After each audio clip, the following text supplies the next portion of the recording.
Recording in progress.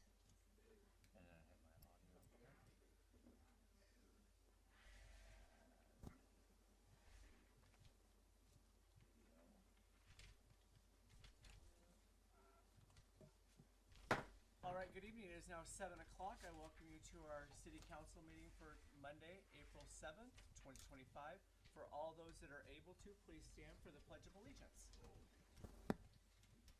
I pledge allegiance to the flag of the United States of America and to the republic for which it stands, one nation, under God, indivisible, with liberty and justice for all.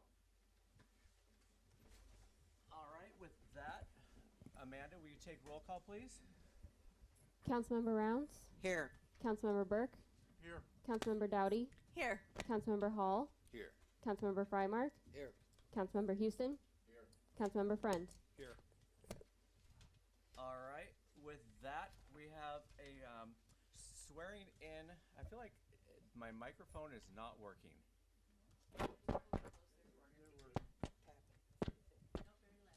And I'm usually not needing to speak into one. All right, with that, the next item on the agenda, you can see we have several members of our police guild here. Turn around. I want everyone to appreciate. That's why we have drinks, cookies, anytime we can have the guild here. I think you all know, as an elected official, I'm a huge proponent of the police department, and that is why we have city government. With that, we have a swearing in of a new officer. I'm going to ask Chief Gibbs to come up, and also Trevor Eades. Come on up, sir. So I was appointed officially as a full-time chief back in September. Let's go. This is the second opportunity I've had to swear somebody in.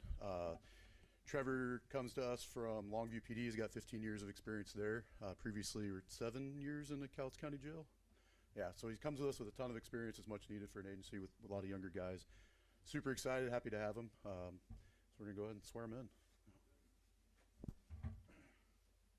Raise your hand. I state your name. I, Trevor Eades, Do solemnly swear and affirm that I will support the Constitution and the laws of the United States, do solemnly swear that I will support the Constitution and the laws of the United States, the Constitution and the laws of the state of Washington, Constitution and the laws of the state of Washington, and the laws of the city of Woodland, and the laws of the city of Woodland, and that I will faithfully and impartially perform and discharge the duties of police officer. I will faithfully and impartially discharge, what?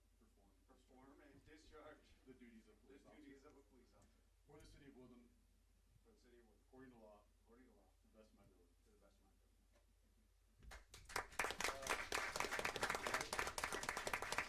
Trevor's wife, Ronnie, correct? Is going to go ahead and pin his badge on him. Trevor is going to be starting he's already started field training with our officers. Upon completion of that, he's actually going to fill our detective position that has been vacant since June. As of our 2024 staffing numbers, I'm actually pretty proud to say that we would have been fully staffed. Very grateful to our council who approved our budget this year, allowing me to hire a couple extras. So we're still working on a few more, but according to the previous numbers, we would be fully staffed right now. So that's it. You guys got photo ops? Hold on, will you just please stand away? Get in there, Chief, with the picture. Get in there with the.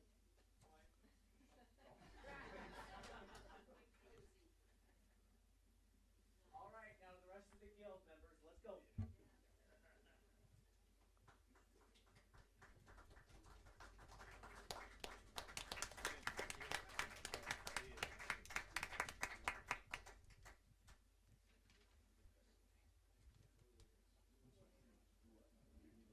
Who's out on the street?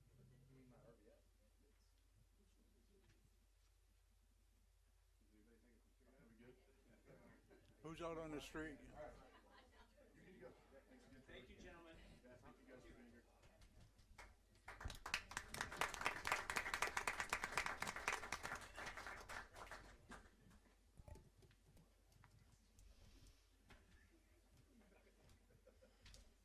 Thank you, officers, for everything, and please be safe out there.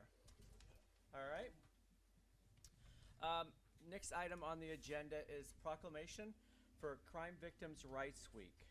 Whereas crime affects individuals, families, and communities in profound and varied ways, often leaving lasting physical, emotional, and social challenges. Whereas the concept of kinship underscores the connections that build bridges to support, services, and share strengths among survivors, advocates, and communities. Whereas kinship is the foundation of a victim advocacy, inspiring trauma-informed care that meets survivors where they are. Whereas through kinship, we provide peer networks and community alliances that empower survivors, foster resilience, and offer pathways to healing. Whereas kinship reminds us of the strength that comes from connection, the importance of listening to every voice, and the power we have to create lasting change when we work together. Now therefore I, Mayor Todd Deinhardt, City of Woodland, by virtue of the authority vested in me by the laws of Woodland and Cowlitz County and State of Washington, do hereby proclaim the week of April 6th through 12th, 2025 as Crime Victims' Rights Week in Woodland, Washington. This proclamation reaffirms our dedication to building connections, standing in kinship with survivors, and creating a future where healing and hope are within reach of everyone. Dated the 7th day of April 2025.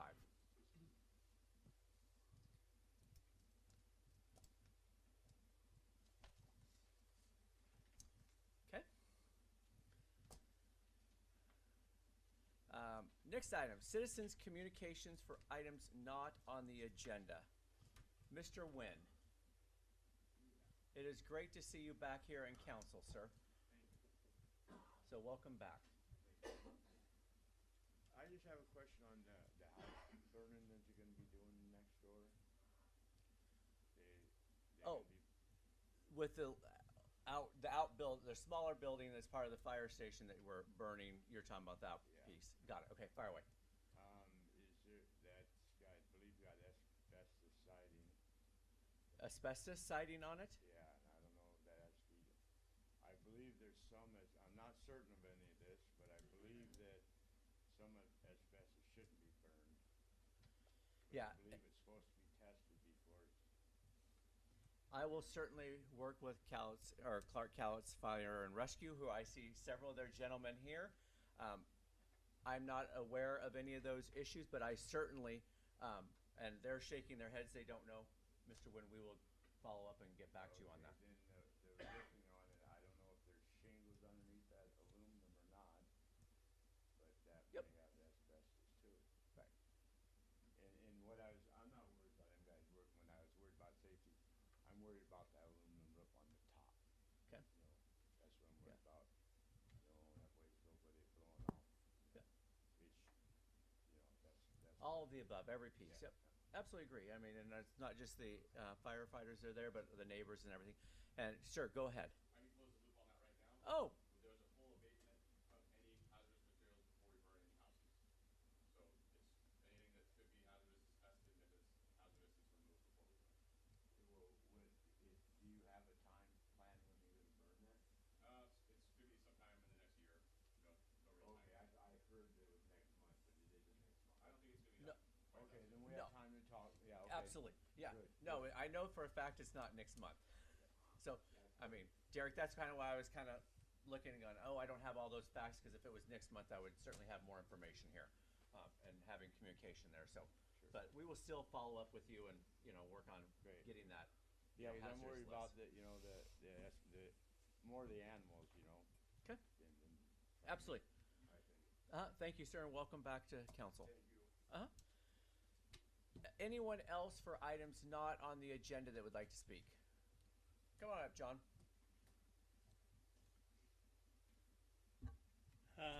I must not caught it last time, but last meeting you mentioned that there was a big corporation going to build a couple giant warehouses in the port area. Is So- that So hold on a second. okay? So we were talking about Crammel Tro. Right, right. Okay. Who has already built something at Exit 36. They have, that's one of their largest on the West Coast that they have that's still sitting vacant.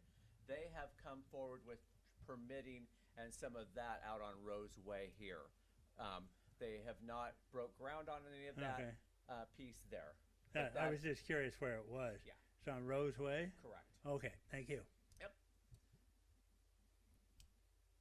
Anyone else have questions not on the agenda? Not seeing anything online, not seeing anyone in the room? Okay. Motion to approve agenda? Second. Any conversation, questions about agenda approval? With that, Amanda, you want to take a vote? Councilmember Friend, Aye. Councilmember Houston, Aye. Councilmember Frymark, Aye. Councilmember Hall, Aye. Councilmember Dowdy, Aye. Councilmember Burke, Aye, aye. Councilmember Rounds. Aye. The ayes have it. Moving into reports of city council.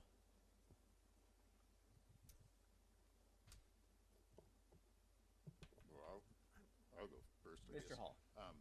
Busy time of year. I've been to several of the port meetings that they put on, the open houses and whatever. And we're seeing a lot of community interaction on that. We're going to talk about that yet tonight, but that's keeping us busy. This Friday, there is a fundraiser, Mr. Woodland pageant, for high school senior guys that they are putting on for a fundraiser for their DECA program. And there is quite a few of our high school seniors that are getting dressed up and doing kind of a pageant contest in 3 different categories at Woodland High School. I believe it's 6 o'clock. So if anybody wants to come out, I believe tickets are $10. Saturday at 6 o'clock. Friday. Friday at 6. Perfect.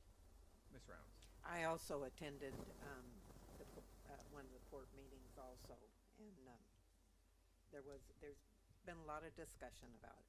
So Absolutely. Anyone else? I helped down at the Lilac Gardens for their offloading all their plants for their getting ready to do their opening on April 19th for Lilac Days, and I think they're doing another. They need more help, possibly tomorrow. I think it is unloading some more stuff. So yeah, it's pretty cool. Do they just show up down there, or Just show up. I think it was 8:30, and if you want help, just show up at 8:30. And it was up most of the day, but there was a lot of people there. Excellent. Thank you, Gabe. Anything else from council? We also are working on 100 Davidson. A contractor has been selected, and we will be meeting this week with the contractor and doing a walkthrough and having a good meeting with them this week. So Correct. there will be information to come. And that is Wednesday. I believe there's a couple of you that will be there, and I will be there as well. So, okay. I know that it's not the mayor's message, but I do want to give a shout out to our chief over there. He was in a competition this weekend, and he took first place. Come on, chief. Let's hear about it. So, I'm giving him a bad time because I saw it on, and I said, "Oh, this is something we should discuss here."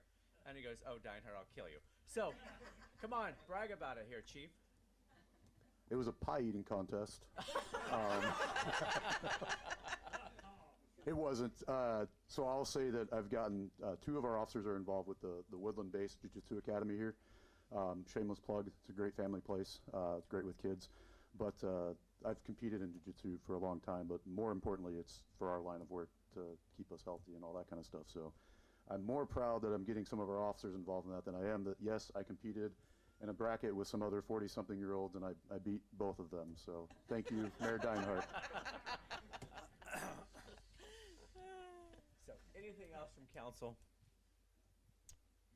All right. Reports of standing committees. Public Works. Public Works Committee met this evening, and we were Carol Rounds, myself, and Riley. That was all of us, right? Yeah, I think that was it. Doug normally is on that, but he was out this evening. Anyway, we met and went over. If you know Riley, he can keep a lot of ping pong balls submerged simultaneously. So we went over a lot of things. There's water, sewer, streets, facilities, grants. We went over all those things. I'm just going to touch on a couple of them because we're going to have some presentations yet tonight to look at some of the work that's going on and some of what his crew's doing. So look forward to that. But I'll I'll just highlight the fact that our 1.5 million gallon reservoir, water reservoir, the construction has begun, and we'll be taking the little one offline, the 500,000 gallon reservoir that will be coming off. Also, the new water quality report is out, and this is amazing. We have not had any water quality complaints for 6 months. So that's pretty cool. Pretty proud of the work that's going on over there. On streets, we've completed the transfer of all street sweeping debris to the landfill, and for next year, the Public Works Department will be including a contract with the school district, so that will help defray some of the cost of dealing with street sweeping. So that's done for the spring. We have the curb paint and torch down. That's been scheduled. We try to do 1/3 of our streets each year, and that's right on schedule. So look forward to seeing some new paint and striping and whatever. The facilities I'm going to skip because you're going to see a lot of that in the presentation. Grants were updated, so that's the report of the Public Works Committee. Any questions from the audience or any questions from council about Public Works? Okay, reports to city officers, the mayor's report. So shout out to what Riley has really accomplished here in the Public Works area. Councilmember Hall talked about sweep cleaning. I want people to realize we don't own any street sweepers here at the city of Woodland. We rent those interagency from Cowlitz County or from Clark County. Like, so for last year, both of those went down that we were using. So timing is not sometimes the best, but we certainly try to do our best, you know, as far as the timing with planters days and those type of deals. So it just isn't cost effective for us to own it on that piece. So I want to touch on a couple things here with what's happening around the city of Woodland. So Mr. Hall touched on the water reservoir, and I thought it was important to show what we're doing and the progress that's being made. So the picture on the left there is the current water reservoir that is up there. That's 500,000 gallon. 500,000, 500,000. Thank you, sir. Yeah. And the one on the right is what we're doing to build the 1.5 million gallon. So the foundation, the footings, and then the base layer of that water tower is there, and it will be erected and go up from there. But I think it's important for the community to see, why did we, you know, need a new water tower? That is what we have, and also doing a larger one. So any questions on that piece? If we go to the next slide, so tomorrow I'll be signing the papers to close out the Public Works building at 236 Davidson Street, the old Spruce building. Public Works and the team will be out by Friday. So with that, again, we sold it for $460,000 after commissions and everything. It'll be north of 425, 435,000. We owe roughly 350-ish there. We made the decision to spend $20,000 to remodel City Hall at 230 Davidson Street. It is completely redone now. You will see new flooring, new paint, new desk. You walk in there, that counter that used to be there that kind of was off-putting, that said, hey, you stay there, we're over here, completely different. We've had at least a dozen individuals come in and say, wow. And they sit down, have conversation with our employees, and this is where the Public Works will be sitting. It saves us $25,000 a year. I think it's important to spend $20,000 to give our employees an updated office space. Everyone is there, nice, clean. So if you get a chance, please come into City Hall and see what has been done there. And I give a shout out to Riley and all the other employees who literally have been painting, pulling carpet, laying down floors, putting together those desks. It saved quite a bit by having the internal work done. So thank you, Riley. Anything you want to say on that? Yeah, big shout out to our public works crew. They've done an amazing job with installation of the floor, paint, while we're also working on the old library building with new floor, ADA restroom. They've done a fantastic job with juggling everything else. So big shout out to them. They've done an excellent job. Yep.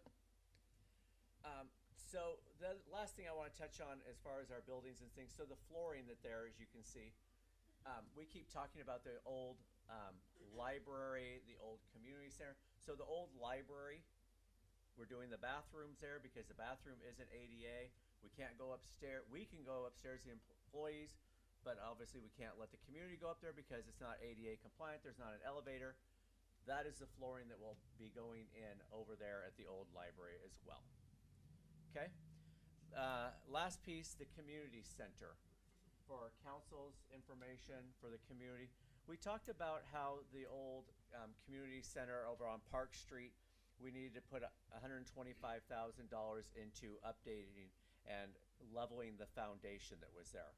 We put that $125,000 in the budget for 2025. We had an individual come out, a company, look at it, and it's more about the footings are sinking where the water and the downspouts have made it so around the building it's uneven and unlevel. So we think it will be less than $125,000 to one, level that back up, put some downspouts that sends that water out away from the building and those types of things. So we have the funds of the $125,000, but the type of work that we will be doing there is obviously different. But I wanted to keep council and the community abreast of that because that is one of those buildings that gets heavily used. Any questions on that and what we're doing? Another shout out to Public Works for driving that there. And that's what I had really for the mayor's piece, unless there's questions or comments on something. Well, I'll just say one other thing that came up in the Public Works meeting that, of course, isn't with the buildings, but the park. Got some good news there. One of Riley's guys took the initiative, and we're going to have some new grass and the park's going to look good, and we're getting right into that season, so we're happy about that. Just wanted to mention that.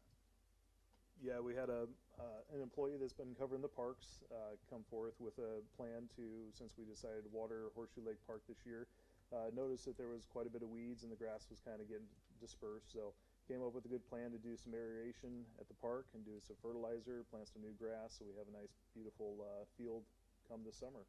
So shout out to Public Works crew again. They've done an amazing job with coming forth with project ideas like that, and hopefully it looks good this summer. So. Yep. Excellent point there. Thank you, sir. Any other questions, comments?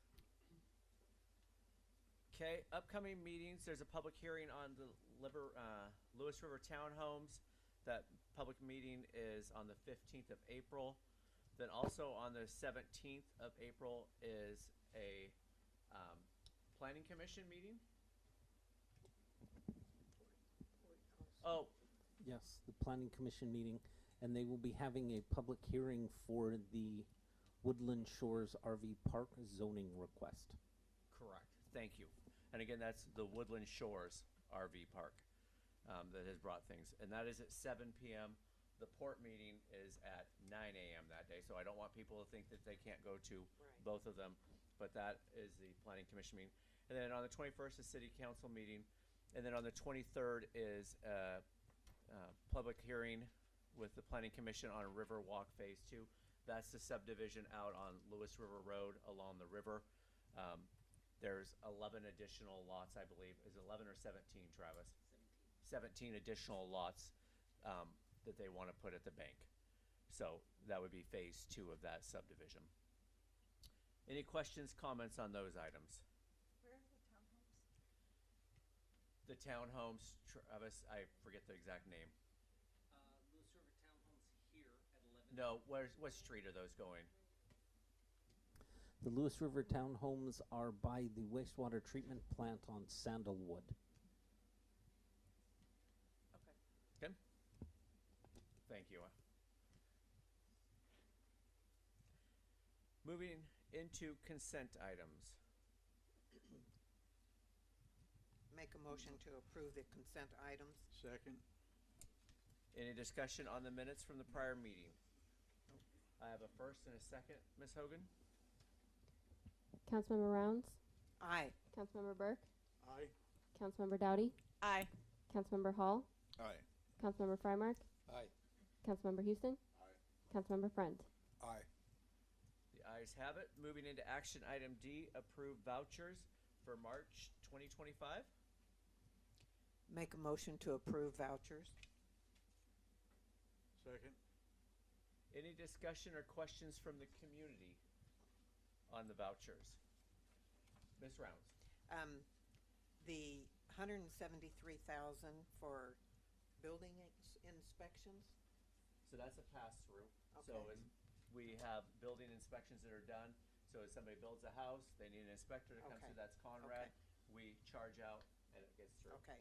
Okay. And one other question. Yep, fire away. For Teresa Johnson, the CPA, is that for the first quarter for 3 months, or is that, what is that cost for?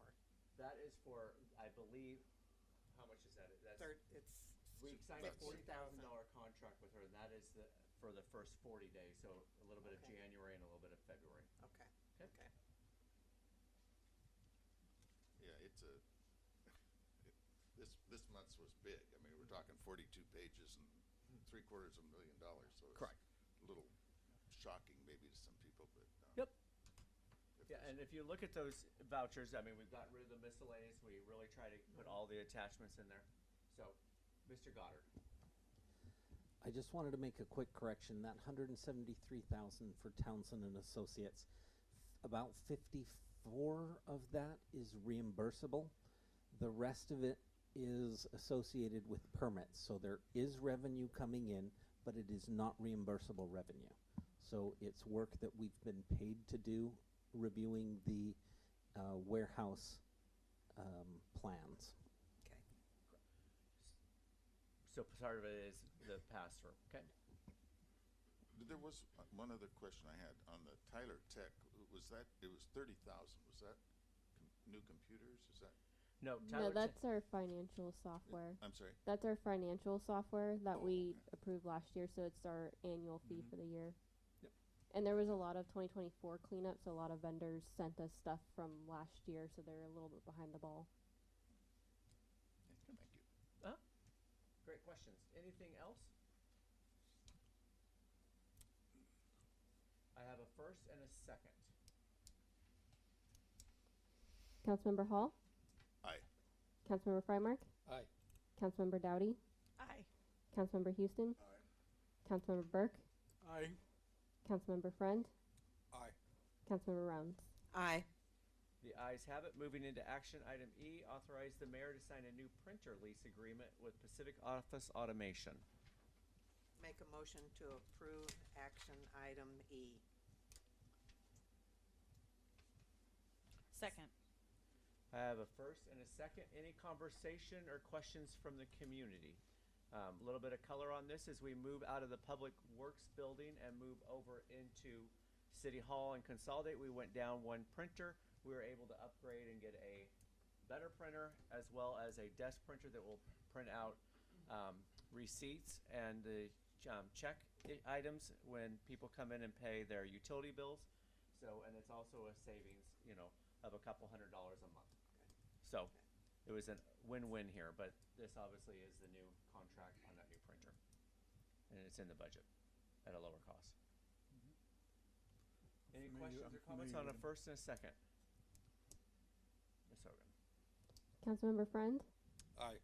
Councilmember Houston, Councilmember Frymark, Aye. Councilmember Rounds, Aye. Councilmember Burke, Aye. Councilmember Dowdy, Aye. Councilmember Hall. Aye.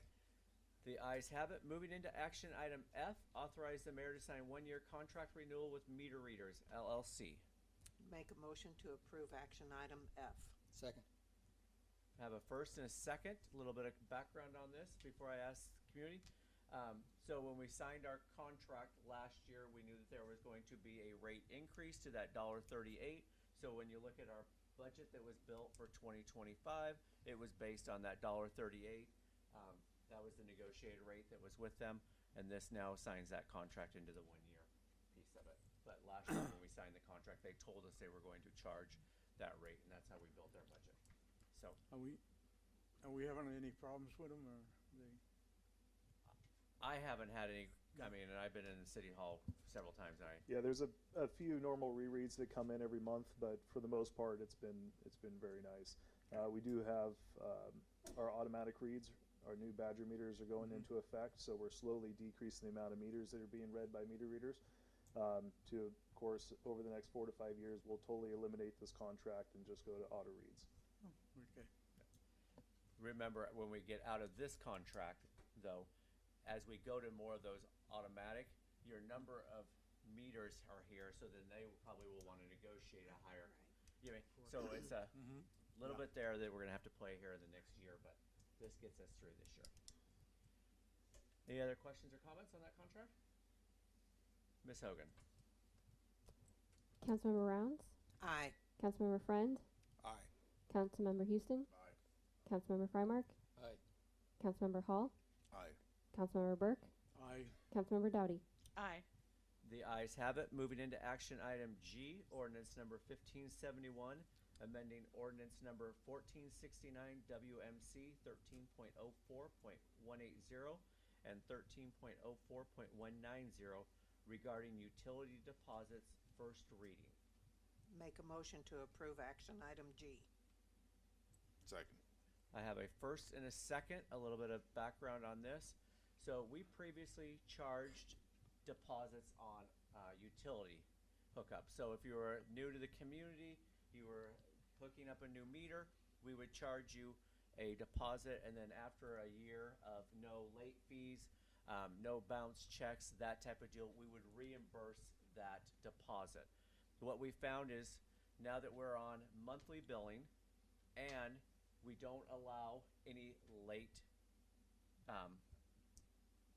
accounts. We literally, you know, your bills are due on the 15th. The following 5th, you get a late notice. By the 8th or 9th, we are shutting those off. We are following that city policy very strictly. It doesn't make sense for us to have a deposit on there and make it, you know, difficult for a new commercial business to come in and have to pay several $1,000s in a deposit. So it was one of the things that staff came forward with.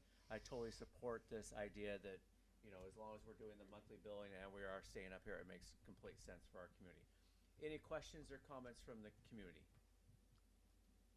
Is any other city doing this?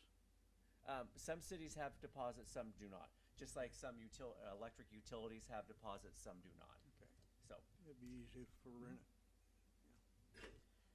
So I think my one question is, I know we had kind of discussed renters and them being able to put their names on the accounts and going back to it being fully on owners. Are we still discussing renters being on accounts? Because I believe if a renter's on an account, then they should have to pay a deposit. But if we're still only doing owners, so landlords or owners are on there, and when we go to Tyler, if we go to Tyler Tech and do bring in-house billing and get rid of Meinl, we would totally change that up where you would have both the landlord and the renter on there. But for now, it is the landlord. But the landlord would still be. Correct. Under, Okay. you know, Tyler Tech, if that is the decision that we choose to go. Does that answer your question?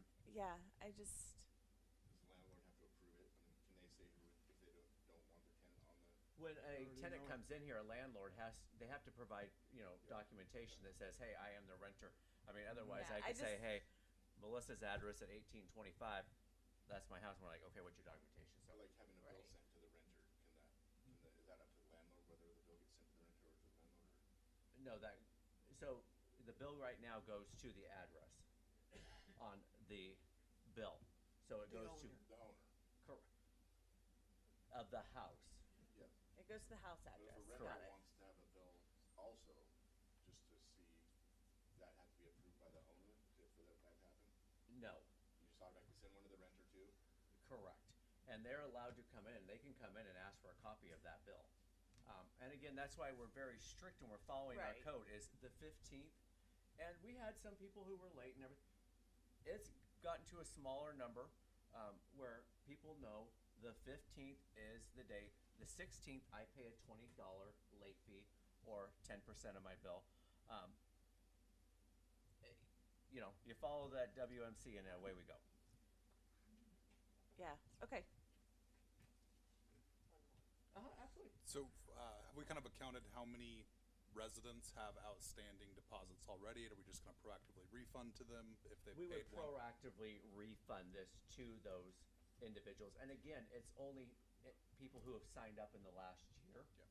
So you have 1,800 meters. You're not talking, Sure. you're talking less than 100 here. So it's not a huge dollar, and it's trying to be more business and residential friendly with our citizens. I was just gonna say, usually a renter has to put up the first and last month deposit, a cleaning It's a lot. deposit, and then having to put up a deposit for the water, it makes it pretty tough for anyone to try to rent a place, so Agree. I think it's a good idea. Okay. Any other questions or comments? Come forward. Thank you. Just to make sure I have this clear, so the bills go out on the 15th, or they're due on the 15th? Due on the 15th, they typically go out. The meter read happens around the 16th or 17th of the month, that little window time frame. We do an audit review of them on around the 24th, 25th, where we look to make sure are there any high bills, are there any things that just doesn't make, trend that's out of whack here. Yeah. And then by the 27th of the month, we send those bills out. So they have a good, 2.5 weeks to pay it. To pay it, okay. Correct. And so, it's due on the 15th. If it's not paid on the 16th, there'll be a $20 late fee or 10% of the bill, whichever is greater. Correct. And then, by the 5th, if it's not paid, they'll get a late notice, and by the 8th of the 9th, they'll shut it off. And this is to eliminate deposits altogether? Correct. And that process has been in place now, after COVID here. I want to say last April, March, council gave us approval to go back after late past due accounts. Mhm. We had several accounts that we carried their balance all the way through 2024, where we would let them make monthly payments. We've collected all of that that is outstanding, and now it is to the point, which we've been doing for several Moving months. forward, yeah. Late is late. Yeah. Your late charge is here, and then shut off is this day. And what would be the fee to get reconnected? So there's a reconnection fee. It depends on if you're doing it after hours or if you're doing it during regular hours before 3:30. Before that 3, so at that point in time, they would not be required to put a deposit at that time if they've got chronic late? No, because that's what that reconnection fee is. Gotcha. And that late fee Is the late fee. recovering. And to get it reconnected, they have to pay that past due balance. Gotcha, So thank we're not you. carrying anything. Thanks for answering my question. Yeah, absolutely. Because again, I think people have heard this from me numerous times. The city of Woodland is not the bank of the city of Woodland. We are the city of Woodland. What happens if you got somebody that has a bill that's bigger this month because of leaks or something? So, for example, if you have a late or a water leak, and so my bill last month was $200, and this month it goes to $300, and I've had a plumber come out, and I have a receipt that shows the plumber came out and took it. And again, you can get a leak adjustment one time per 12-month window here. It takes a couple months to get that leak adjustment on there.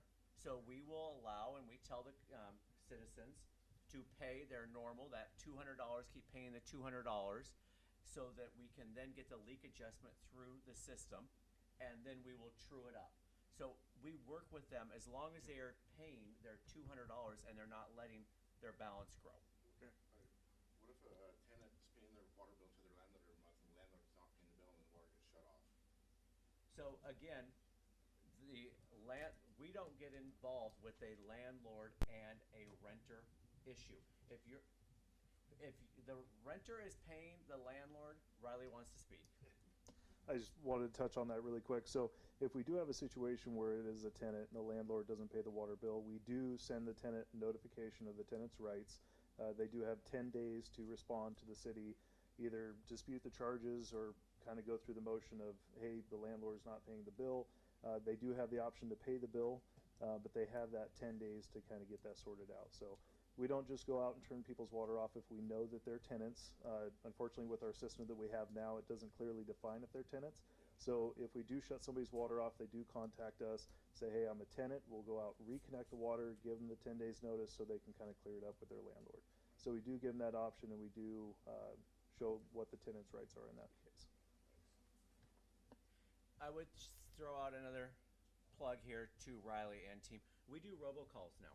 So literally, if you have not paid by the 5th of the following month, you get a robocall. Hey, this is the city of Woodland. Your water bill is past due and it will be shut off in X days. So, and that goes to every single phone number, you know, that is there. So. Yeah, we actually do 2 rounds of robocalls now. So just a follow-up. We do it the Friday before lockoffs the following week now. So if my phone tells me I've got a robocall, I better answer it, huh? Exactly, Miss Rounds. And we can actually tell through the system who actually answered the phone, who it went to voicemail. We can tell exactly, you know, who it went to, when they answered it, and how long they were on the phone for. So it's kind of an interesting system. Great questions. Anything else? So I had a first and a second. Ms. Hogan. Councilmember Rounds, Aye. Councilmember Burke, Aye. Councilmember Dowdy, Aye. Councilmember Hall, Aye. Councilmember Frymark, Aye. Councilmember Houston, Councilmember Friend. Aye. The ayes have it. Moving into action item H, resolution number 802, opposed tax increment financing proposed by the Port of Woodland. I make a motion to approve. Second. I have a first and a second. Before we open it up, let's give a little background here. So, Mr. Hall, Ms. Rounds have talked about it. I appreciate our local Clark Cowlitz Fire and Rescue here. I've been to their meeting. I've been to a couple of each of the port meetings. I've reached out to each of the port commissioners. I've talked to our county commissioners. I've done a little bit of due diligence on this. I thought it was important. Again, not knowing where our city council and everyone sat, I did see a couple of our city council members there. So I had this inclination of where council stood. So I thought it was important for council and the city of Woodland to be together on this. I know that we have a good working relationship with the port. How we get to things sometimes is different, but at the end of the day, we have the best interests of the city of Woodland at heart. We just need to make sure we're continually working together. So this ordinance here, or this resolution here, is not a slam towards the port. It's not something that is, you know, a negative black eye to them. This is just something that, as a consolidated council, that we are saying, hey, we oppose this form of financing. So that is where I am at on that. And that is how we got to this resolution here. The port can continue on and do what they're going to do. Us saying that we oppose it does not stop them. All it does is let them know on record officially how we feel. And as I have spoken at the Port Commission meetings and at those open houses, I have said I speak on behalf of Todd Deinhardt, and as the mayor, I do not speak on behalf of the city of Woodland because I do not have the authority of the council at this point. And that is where this came here. I just wanted people to understand that just because we say opposed does not mean it changes anything with the port, but it at least puts it on record on that. So with that, is there anyone in the room that is in favor of the port doing a TIF? If there's anyone in the room that says, yes, they should continue on with this, I would open up the microphone and say, please come forward. Is there anyone on council that would move forward and say, yes, I think this is they should be moving forward with their TIF? As you can see, I believe all of us in this room are in agreement here tonight. Candor, transparency, and open dialogue is very important to me. So I will open the mic to anyone that would like to speak. But I thought it would be good for all of us to, at least in the room, see where we're all coming from and where we're having that discussion. So I don't have anyone on the list here, but if there is somebody that would like to, from the community, come talk about TIF, I open the mic to them now. Come on up, sir.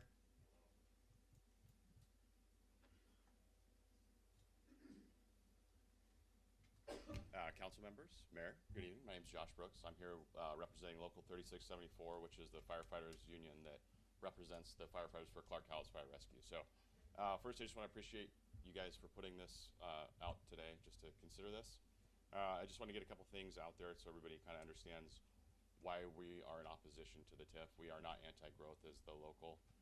We are very much in favor of growth, but what we want to make sure is that the things that we talk to the citizens about and we go out for are the things that, the promises that we made to the citizens are the things that we can actually deliver. So one of the big things for us especially is the EMS levy that's currently being collected for the city of Woodland and then all of Clark Cowles Fire Rescue's area.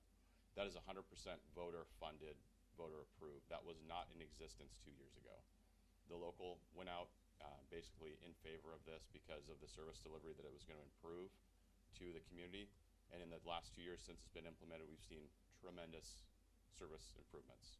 When I started 25 years ago, there would be fires or emergency medical calls I would go on by myself on a fire engine. So today I can go on a ladder truck with 4 people and then have one of our own ambulances come right behind us, where before there was days working in this city, I would wait 45 minutes for an ambulance. And that doesn't really happen anymore. The issue is that people approve that. For a third party to come in and say that they can take that money to do something else that they want with it is very unfair to the citizens, and it's a slap in the face. I just want to make sure that the issue with this is that the money in these cases were approved by the citizens for specific purposes to be redirected should go back to the citizens to be voted on. And we would support that, and we think that's the process that should work. If that's the way that the port or any other entity of the city wanted to enact a TIF also. The reason that TIFs are in place is it was just poorly written legislation that was not understood by many people.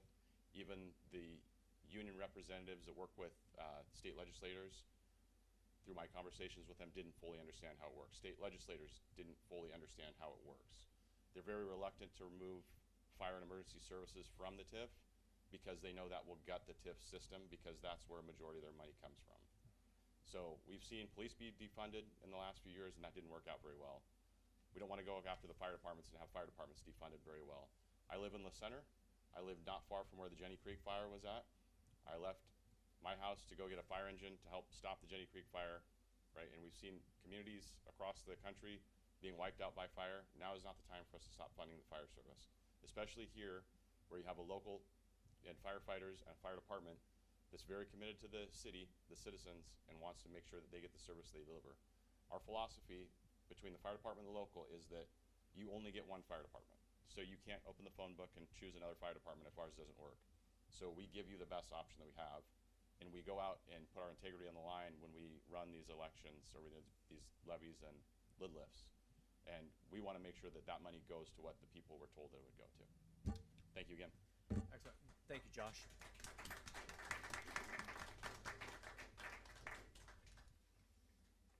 Anyone else? I want to make sure I give everyone equal opportunity to speak. Anyone from council wish to speak? No. Mr. Brown. So I just wanted to, I kind of dug into this quite a bit to try to better understand, and it was concerning to me at first when I thought, well, Richfield did it and all these other cities did it and have great economic growth. And when we heard the speech last week about, hey, this Costco lot, or not last week, but last council meeting, and what that meant to be able to provide emergency services, and it gave me big time pause to say, okay, well, great, you have this building and all of this traffic now. I just started thinking about car accidents and potential, can we serve those citizens without the dollars to do it? And while I'm very much in favor, and I think it would be great to have that economic boost in Woodland, and I don't want to take that away from us, I don't think I can back something where we're going to build it at the expense of what? Being able to be safe, being able to know when you call 911 that an ambulance is going to show up timely before it's too late. So I think that's my reason why I could never support that. Chief, correct me if I'm wrong. I believe I heard at one of the meetings that Woodland response time, 76% of the calls in Woodland are responded within 6 minutes. That response time. I'd have to look up the numbers exactly to see, but I know within the city limits, it's a very quick response time. Yeah. So again, that would go down, and so that's really resonated with me. So, Mr. Trevor. Yes, I speak for myself, and I think I can speak for the rest of the council on this, is that I am adamantly against this. I can't believe that sane people would take any funding approved by the public at large away from our police department, law enforcement, and or our fire department. I've lived in areas that were lacking on both, and a lot of people suffered on it. I can personally attest to that. I've seen people killed because there wasn't enough fire response. So you have our support, and I just hope the port listens to that. Ms. Rounds, and then I'm just working my way down. I'm very much in support of growth, especially commercial growth. But I'm not in favor of this particular item. So it's just going at it the wrong direction, I think. Melissa, did you have something?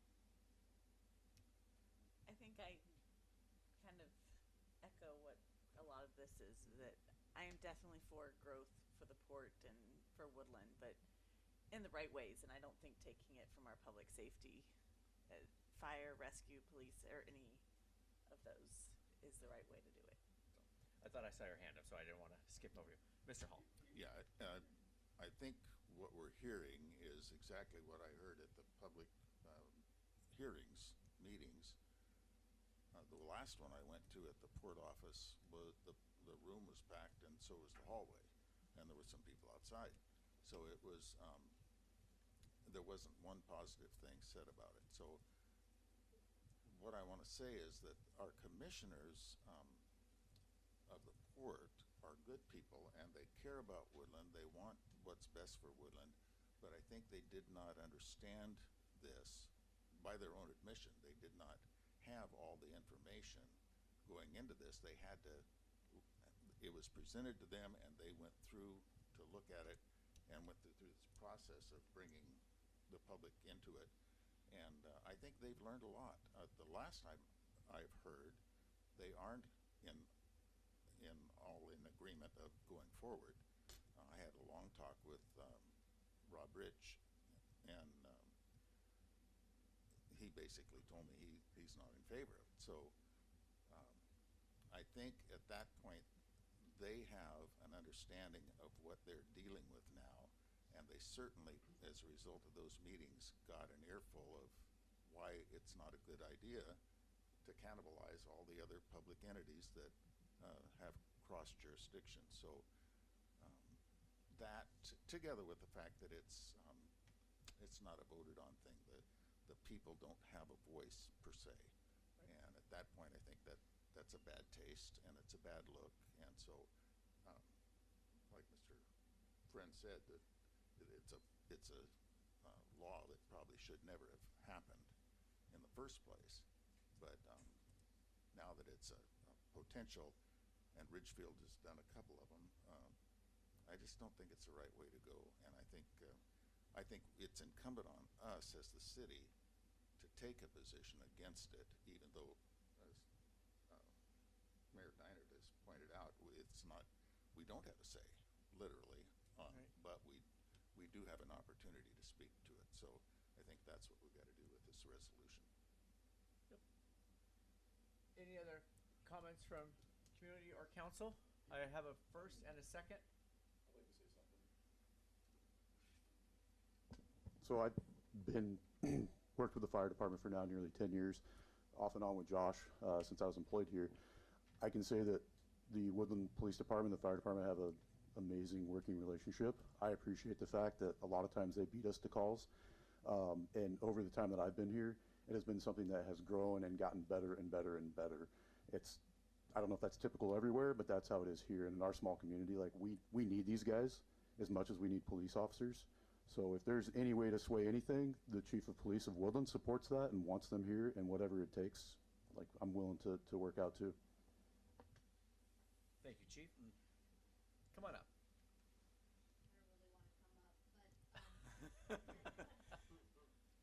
My thing is, I live in the area that's being affected. I've never been to any of these meetings. I went to the port meeting the last time. If anybody knows this area, the farmers have been here forever. There's 3 or 4 farms. You got the Petersons, the Donalds, Luxembourg. Okay. So you've got all these farmers. The whole TIF program, the area they're incorporating is all these farms. They have a lot of acres. We live, I don't know if anybody knows, off of Caples Road. We're surrounded by the Petersons farms. I've got the mother of all the families. The daughter lives right behind me, and the grandson lives next to me. Somebody made a comment on Facebook the other day that Petersons, they had a picture of the barn and how Petersons were selling property. So I sent a message over to the daughter. I'm like, somebody's saying you're selling property. And they said, no, we're not selling property. Like, we're looking to buy more property. They're now on their 4th or 5th generation. Like, just the Petersons themselves have the grandma, the kids. They have 8 or 9 kids. They have kids. They have kids. And they've built houses for all these kids. They're not going anywhere. They're not going to sell. Donald's started out, they had 13 kids. They've all got kids. They did the same thing with their farmlands. They farm it, and they have all their kids living. So there is going to be no business for them to make any money off, because if they don't sell the property, they don't make any taxes off of it, you know. So they're not going to be happy if it just sits there. The whole thing doesn't work if these 4 or 5 farmlands don't do anything. The other thing is the whole fire department thing and taking the money from, I think, the library and all of that. And then another major issue is we now have, nobody takes care of the roads down there. We've got the new the trucks that come through, can't remember, the white trucks go by our house nonstop every 5 minutes, one way and back. They're tearing up the road. I don't know who's supposed to, you know, it's port property, right? But who's responsible for the roads? Once they leave the port property, then gets into the county, and I'm looking at county commissioner. Once they leave the county road to get onto exit 22, they cross into city of Woodland, and then when they get onto exit 22 at that property, then you're into state. So they've crossed over many boundaries. So the carbonate plant goes down Caples Road all day, and then it hits city, where Thoney's used to, Thoney property, and then it hits city, and then it turns left to go. So that road is just torn up, and you've got the county, the city, and all that. Yep. So that's our main concern. And then they're talking about Davison Road, like putting an underpass or overpass to come right onto the main drag of Woodland. You're talking about the railroad crossing at Davidson? Right. Yeah. So people have talked about that for years and years. So, but yeah, because I saw that, and that's part of the thing with the TIF. That's something that the port has as a list of items. Also redoing exit 22. So there's several things on their list. So I think everybody's got to realize that if they did that onto Davison Road, all them trucks are going to come across probably Thoney's property from Peterson's to Thoney's right into town. So my main concern is everybody keep on them so that they know we're not going to let down on them, so we can at least have 2 of the commissioners vote no. Yep. Thank you. Commissioner Rader. Yes, I would just like to stand and commend you guys as a council for taking a stand and representing the citizens of Woodland. It's most of the people that we have talked to with regards to this TIF As you guys know, as a county commission, we opposed it publicly in a public meeting. We've opposed it for a lot of the same reasons that you guys have and that the citizens do. And it's nice to see citizens getting involved in our local government and the citizens having voted on and elected people who represent their wishes. So thank you guys for doing that. And I, Mayor Deinhardt, thank you for prefacing that this isn't we're not giving a black eye to the Port of Woodland. I mean, really, kudos to them for thinking outside the box and wanting to bring economic development to our area. I think where we differ is on the way that we arrive at those ends. And so I just wanted to say thank you guys and commend you for standing up and creating this resolution and standing up for the citizens of Woodland so that there is no taxation without representation. So thank you.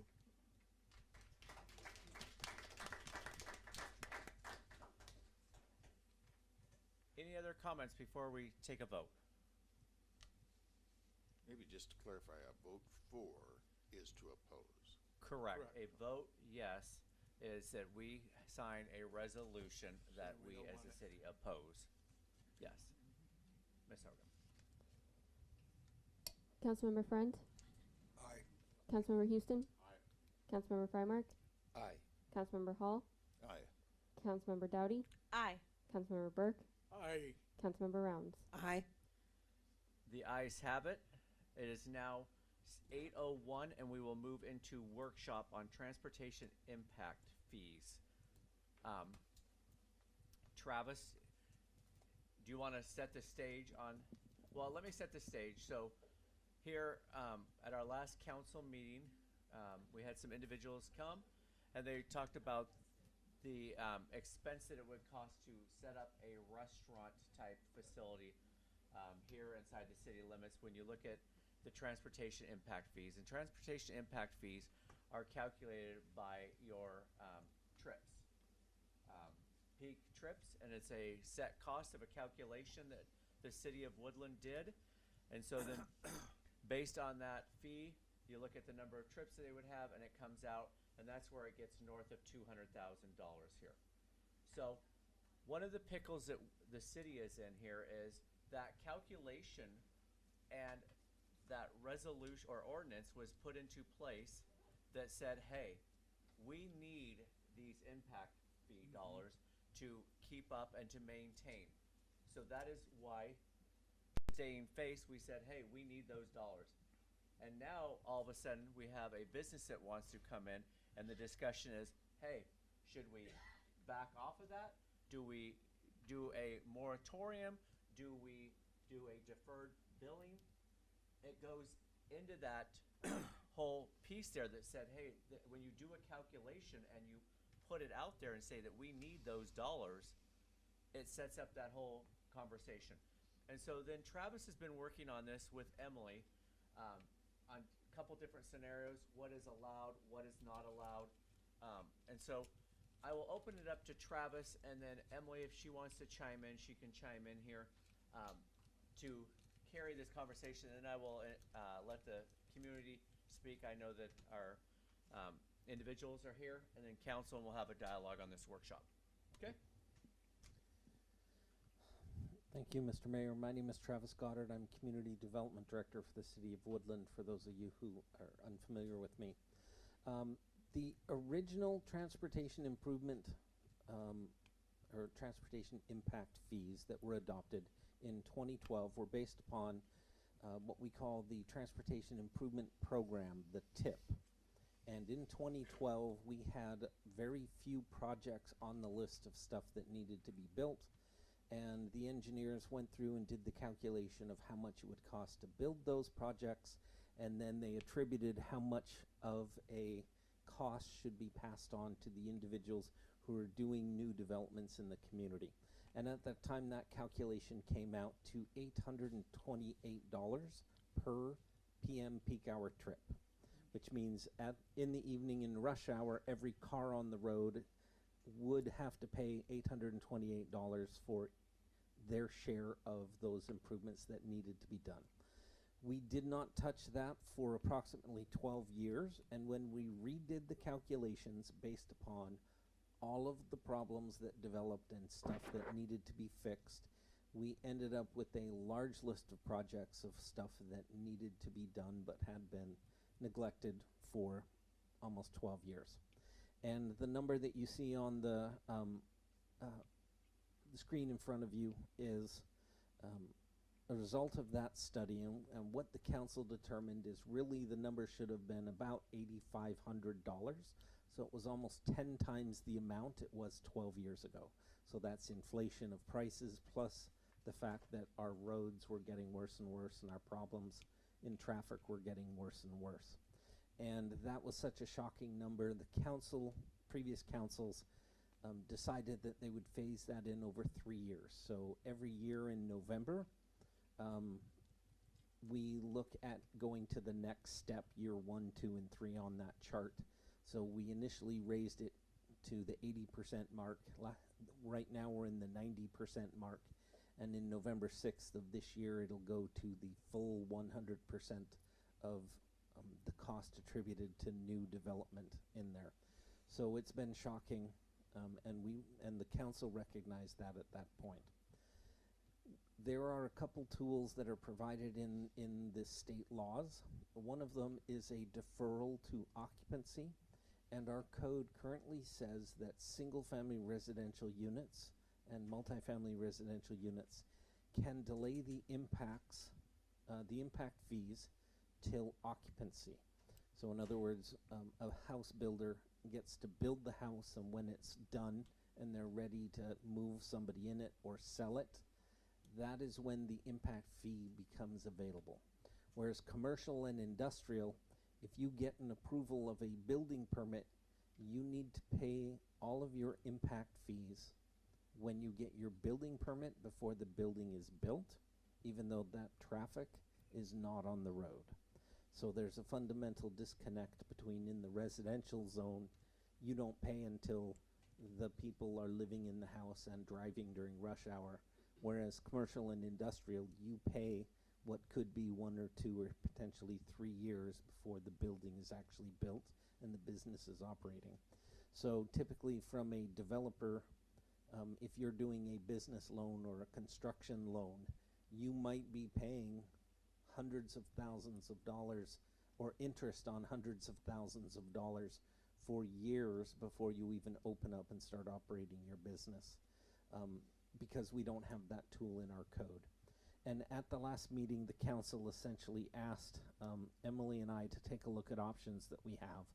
And we essentially figured out that there were 2 options. One is you could defer the transportation improvement or impact fees until occupancy. And the city attorney, who I believe is on the meeting and may weigh in, and their opinion is that the impact fees can be deferred up to a maximum of 18 months. And the other option would be a fee holiday, which basically means, as we did previously, we had done this for a 2-year period immediately after COVID. And that's because the economic slump that was occurring and there was no development occurring. So it was an attempt to try and get investments in the community to spur development. And even though it was a good idea, there was very little development. And I think we ended up with only 1 or 2 small businesses that took advantage of it. And I believe it was about $5,600 worth of impact fees that were waived. And so it didn't amount to a lot. But we are in a different economy and a different world now. We are experiencing significant growth both on the commercial and industrial side and also the residential side. So the impacts of a fee holiday would be significantly higher. And the idea that we would go from being $828 to 10 times that amount, and then we are going to roll back the clock to again charge minimum numbers, it means that we would be kicking the can down the road. So staff does not recommend that you take the fee holiday. We recommend that you consider the deferral of payments. And part of this, we went and talked to some other communities, and specifically we talked to the city of Ridgefield. And Ridgefield has a program where they do impact fee deferrals for commercial and industrial. They have the developer sign a developer's agreement with the city council, and they allow them to make annual payments or monthly payments, depending on what the options are. So theoretically, if you looked at the 18 months, you could do 18 monthly payments. That way it would help the business get off the ground and make smaller payments. You could do half-year payments, maybe 3 of them, or you could defer a balloon payment till the 18 months. And the idea being that if a business is struggling and it ends up closing before that 18 months, that with the developer's agreement, it could be transferred to a lien against the property. So that way, if the property is sold, the city would be able to recoup its owed impact fees. But it's a risk that you could consider. So just 1 second, Ms. Rounds. Here's the deal. When you talk about deferring it over 18 months, that's larger than $10,000 a month for this business that we're referring to here. So, Ms. Rounds. Even though you're deferring it, you're still charging them before they get in there, which I don't think is a good idea. And these are recommendations. So the other question that you could ask the council, and that is that 18 months final? Maybe you could defer the first payment till 18 months. Maybe you could have annual payments for 10 years, and the first payment is not due for 18 months. That way it gives the business owner a year and a half to get up and running before they even have to consider making a payment. Whether or not that's legal under the law is, because theoretically you could function and do it however you wish. With the developer's agreement, it's the developer recognizing that a set amount is given. And theoretically, it also allowed the developer to lock in the current rate, as opposed to 10 years from now, the number might be $10,000 per trip. But they are locked in at the $7,500 mark because they're contributing. I've never been real fond of the impact fees anyway, because I think once the business gets in here, it's more effective and we get more taxes off of it once it's in here. So, I'm not, like I said, I'm not 100% for impact fees to start with, so. So 2 questions. One, the impact fees are going to do the road repairs and everything required for traffic to access. So if we did a fee holiday and we waived that, then the burden of fixing the roads goes to the taxpayer. Is that a fair statement? That is correct. Okay, and then if we did a fee holiday also, it's not just for a business, it's for anyone that comes to the city to build all of the new construction, new homes. So all of that, the city loses on. So all of the road developments and things that would have supported, we also don't collect. That is correct. Okay. And then as far as you said, the legality of whether or not you could stretch those out, so defer them to 18 months, because you kind of said, yes, we could, but maybe not. Could we, legally speaking, maybe this is an Emily question, I don't know. She's online. Okay. Can we say, once you open your business, then the fees are due, or once you get to that 18-month mark, or no later than 18 months they would be due? Because I do then get concerned, to your comment earlier, Todd, you said, hey, we're not a bank, right? We're the city of Woodland. So that gives me a bit of pause on, is that the position we want to take? And I feel like if we offer that to one development, are we willing to offer that to anyone that comes in to open a business? I guess that's just kind of questions that circulate in my. Yeah. So hold on a second, Gabe. I'll go to here, Melissa, and then I'll. Well, I'm kind of in agreement with Carol on this one. I think that as a business that's coming to try to open for the first time, and it's not a chain and it's not something else, I want to support small business. I want to support somebody trying something new in our area. And I think we need to give them as much grace while still supporting our roads. So I agree with Carol when she says 18 months, they may not even be opened and have everything done before we want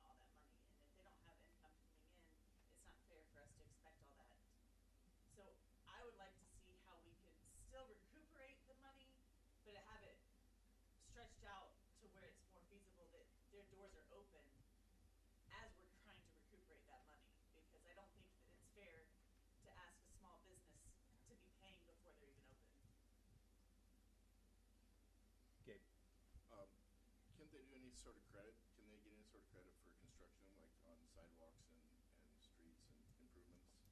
Yes, there are tools that allow them. I also need to point out that there is a way for them to get credits. That house or that property had an existing house on the property, so they will be entitled to partial credits for the trips that were already there.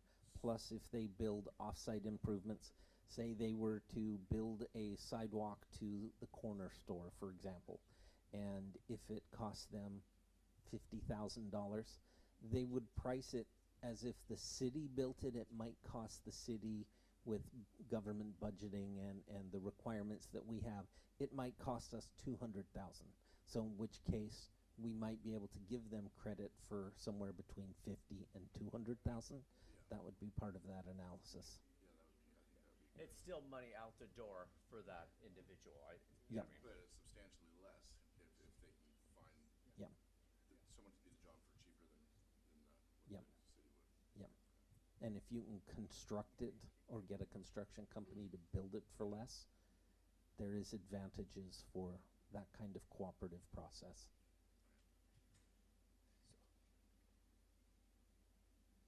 Emily, did you have anything you wanted to say?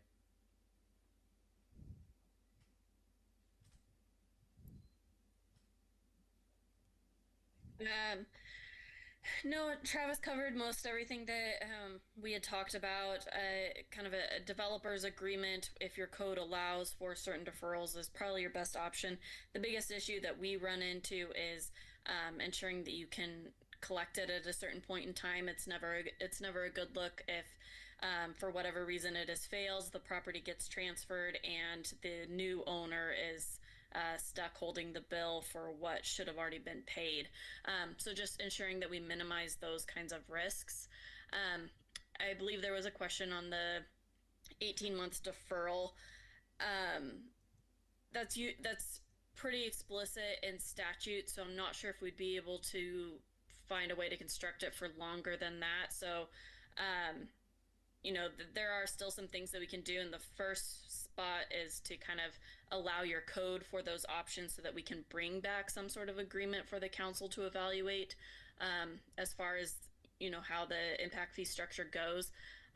But I think Travis kind of covered all of the options that we had discussed already. Okay. Thank you.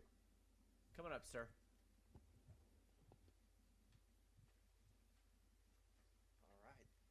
Good to see everyone again, Council, Mayor. Thank you for having me, giving me the ability to speak. So one of the things I did want to address is the state of our economy and environment has changed drastically over the last 2 months. If we look at the tariffs that have been imposed in the U.S. right now, and not a political conversation. This is a numbers conversation. So I spoke to my building manufacturer. My building manufacturer, it's a steel building. So this is the way that during the last tariffs, what happens is if we put on a 25% tariff on Canada on Canadian products coming in on steel products, which we have done in the current administration. Then what happens is, let's say it's the current price before tariffs, let's just say $50 a pound. If that then goes up to $75 a pound on what we're bringing in, what the manufacturers told me, I said, well, hey, let's get local steel. He goes, not so fast. What happens is your U.S., because it's market capitalism, your U.S. steel manufacturers will then sell it for $73 a pound to undercut your Canadian producers. So what's happened is that 25% that is now hit me directly on my building, and so the $150,000 for material for steel and aluminum specifically, I've just been hit with a 23% increase. So that's just on the steel building. These are some of the other things that are happening. Right now, Chinese goods have been hit with a 54% tariff on any Chinese goods coming in. These are things such as electrical switchgear, PVC, electrical wiring that is made of copper, Let's see here. We have my HVAC system. That actually is, yeah, so that's Chinese made, but I have aluminum products that help build for the HVAC system. Solar panels and racking that we were going to use to help subsidize our electrical bill on a monthly basis. Just about every piece of kitchen equipment, I'm looking at, because we're having 3 different pods, I was looking about $200,000 originally on kitchen equipment. I'm going to be being hit with anywhere from 25 to a 50% increase on that. Steel rebar for concrete. Every piece of audio-visual equipment that I'm going to be putting in. So the ability for economic growth in this community has changed drastically in the last 2 months. And then if you're throwing in, guys, like we said, I'm not Costco. You know, I'm not Costco. I'm just, look, I've had to take I've already taken a refinance out on my house so that I could pay for the property that I've already purchased. So that property is already purchased. I'm already all in, you know. And it sounds like I'm getting a little emotional. Why? Because I'm a guy who's going all in, trying to, you know, build a dream, build something for the community, and I'm without a doubt at the very worst moment in our economy that I could be doing this. Yeah, I'm really at your guys' graces here, and I say that just with just complete humility of saying, hey, I'm just a guy that's trying to start a small business, and $230,000, whether it's now or 18 months, I can't afford that. Thank you.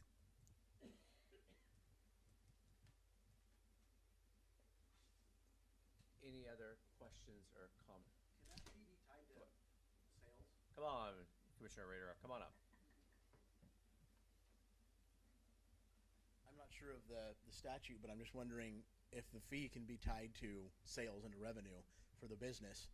That way it's not So one almost big like a huge sales chunk. tax? Yeah, I mean, because it is a tax. We can call it whatever we want, but it's still a tax that they're paying to the government. I don't know the answer to that. I'd have to ask Emily. Did you hear that question, Emily? And I don't know if you know the answer. Did I unmute you? Oh, hold on a second. Are you unmuted? Yeah, I am now. Sorry. I'm not sure if I heard the full question of is it whether or not the impact fees could be tied toward or based on a percentage of revenue. Tied to cost of goods sold. Yeah, so impact fees couldn't because it has to do with what the projected need or expansion of facilities would be. So it's already based on things that you have in your comprehensive plan and a proportionate share of what that growth could or should be based on what you guys have planned for additional capacity in your transportation system. So that's how those transportation impact fees are set. So we wouldn't be able to do it over a cost of goods sold for a particular business or industry. Got it. I have a question. So if it was an existing building, would he be having to pay any of these fees? It depends on how many trips they have. So example, like the Public Works building that we just sold to individuals that are going to put in Tiffany May's Cafe. There's already impact fees that have been paid however many years ago, and so there's a certain number of trips associated with that building. And so if they come in and now all of a sudden they were to have 30 trips and there was 20 associated to it, we would charge them 10 trips times our trip fee here, and that would be their fee. So that's associated.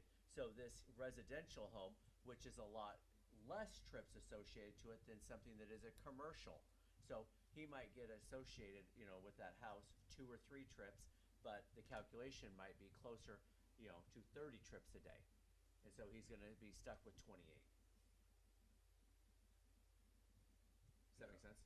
Kind of. So what if somebody were to build a building there and then sell it to him, and they wouldn't have as many trips? Would he still be stuck on for the amount of trips that they're basing it off of what they think he's going to have for business? Yeah. So if I bought the building today and it's built, you know, let's say I'm going to build a restaurant that's only going to be open for 1 hour a day, and that's going to have 2 trips on it. And then I turn around and sell it to these gentlemen, and they're going to open it up and have something that's going to have 30 trips, I've paid the first 2, they're still going to have to pay 28 because it's the impact to our community, and that's the number of trips that we're being charged there, and that's how trip. Yeah, the studies, where are they getting how are they basing their trips per, just off of, where are they getting their information? So that information comes from the ITE manual. It's a transportation engineering manual, and they essentially have statistical data that shows how much is generated for each type of use. Some of them are by unit, like residential is by the house, and apartments are different, and then commercially it might be retail space versus fast food restaurants versus sit-down restaurants. Because if they don't know how many people are going to come there, it's just kind of seems weird how they can say, oh, this is how many other trips he's going to get by not having the trips first. You know what I mean? By just, yeah, I think it's not very good. That's a lot of money to have to come out of pocket with. I'm trying not to be political here either, but I think once things settle down, I don't think we're going to have all the tariffs that's on there right now. So I think that'll calm down also. I'm still not for impact fees.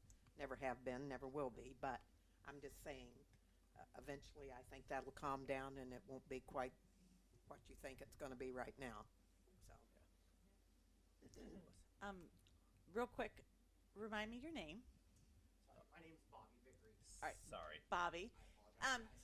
How long, because a lot of it is being brought in as full containers and things like that, how long do you think it would take to get it fully built?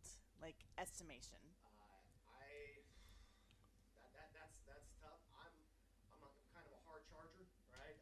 I'm going to be pushing as quick as I can. So once we get all of our permitting completed and in, I think that we may be 4 months of construction to the time that we open doors.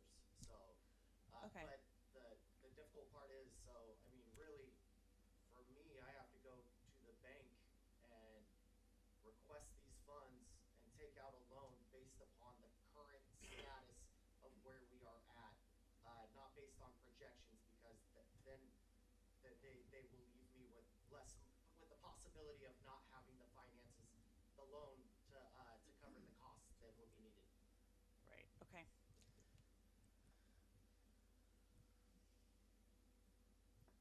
I'm more conservative. I would say. Come on up. There you go. Sorry. Come on, Jacob. I'm Zach. Or I'm Zach, Bobby's sorry, I business thought we were partner. Jacob, my bad. I would say more conservatively, just because I've been in land use planning for a long time and know the process and what has to go on. I always tell Bobby is a hard charger. I give him that, and I love that. We're kind of the yin and yang together. Conservatively, though, I think probably Memorial Day of 2026 is probably a good conservative, soft opening date. Okay.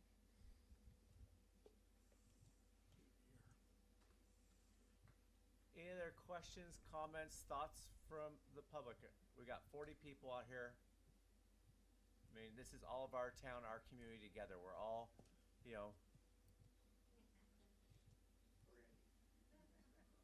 all have a voice in this. Welcome, Commissioner.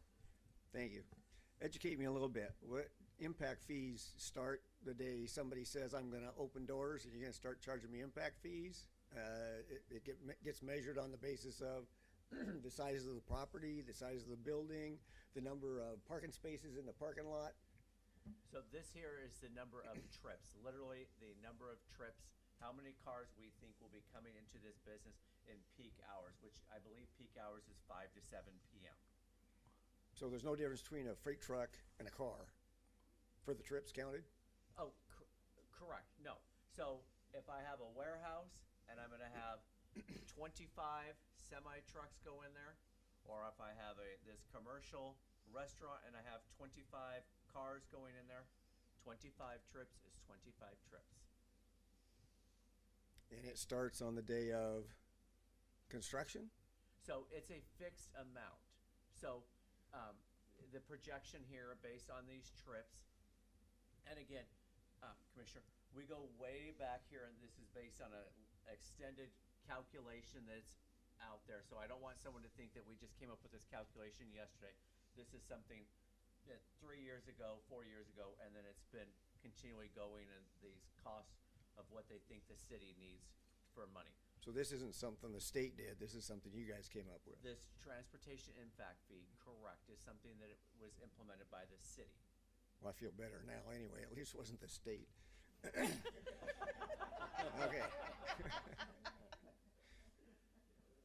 Anyway, okay. So this is based on transportation, you know, for roads and those types of, and again, with these transportation impact fees, there are only things that we can do with it. So we can't use it to go repair a road. We can go build it to build a new road. Just like park impact fees and these types of deals. We can't go use it to maintain, but we can build new construction type of deal. So there's limited uses for these pots of pools and dollars that are there. And so the first fees have to be paid when? Starting when? When you go in for your permit. So currently, there would be multiple impact fees that will be hit. Whether it's our friends Bobby here, or it's your business down the street, or if you're going to build a new home. Okay? There are numerous. The transportation impact fee here is the largest. So I don't want people to think that this is the only one, because there are others here. This one here, as you know, Bobby and I have talked, and I apologize, Zach, I thought it was Jacob that was with him. This here, this $200,000 north is the largest, but there are others that are on there. Park, sewer, water impact fees. Okay. So they pay for that when they get the permit? Correct. Okay. That sounds like a hell of a lot of big hits right up front to open door, even try to open doors. So, I mean, I'm going to open Pandora's box here with you, Commissioner, while you're standing. So, one of the things, and I'm not saying I'm on one side or the other, I'm just trying to use one of the arguments in the conversation here. So, if a subdivision goes into Cowlitz County, which is outside the city limits, Cowlitz County does not charge impact fees. But there is an impact to our, and I say our community, I'm talking about Woodland. So, I mean, the Cowlitz County is our community. So, a house goes in Cowlitz County, there is an impact to the city of Woodland. There's no impact fees collected by the Cowlitz County, and there's none that is given to the city of Woodland. Schools, there's an impact fee is there, but the impact fees are not collected for that school because it's through the Cowlitz County. So there's a little bit of everything going on here, Commissioner. Well, I understand life can get complicated. So normally the developer pays for like the backbone system going into a development. Okay. And then it has to be built to your standards, and then you take it over if it's city, correct? Yeah, and there are impact fees for each of those homes in that development that are collected. And the thought process here, again, not right, wrong, or indifferent, but this is the thought process on those impact fees, that you're giving the city here in that new subdivision additional users, additional demand on our systems here. And the people that are already here, say 1,800 meters, and now you just add 300 more meters, that additional impact needs to be borne by somebody besides those 1,800 people that are here. And so that is the philosophy behind an impact fee. Okay, thank you for the education. And again, that's why I say, Commissioner, you know what I mean? I'm just. Probably why we don't have any new businesses open up very often. I would think that it would be very detrimental to new development, maybe not so much for the housing development, but definitely for a new business. I can't imagine if you had a Costco coming in, even if it was a Costco, my God, the amount of money they'd have to pay right up front. Or a hotel. Wow. We haven't had a hotel built here in almost 40 years. Yeah, hotel would be another big one. Okay, thank you. So, I'll get to you 1 second, and then I'm gonna go here first, all right? Because I thought her head. Okay, so quick question. So, is it possible to do like a holiday that's like a half off holiday? I mean, is that possible? Like, could we do a year of a half off holiday where it's half price? And still give them like an 18-month window to. And I believe that was something we would need to check with Emily on, because the state does give us a guidance about how exactly to calculate your impact fees, and it's based upon how many projects you do. You could also theoretically lower that by saying, okay, theoretically, if we collect less money, we're not going to do project C, D, and F on our list. That means the overall spending on transportation improvements are less. That would justify collecting less fees. So there, you could do that, but then you would have to start picking and choosing on your list of projects that have to get done. Now you're, okay, we're going to eliminate the sidewalk, but we're going to keep this intersection project, or vice versa.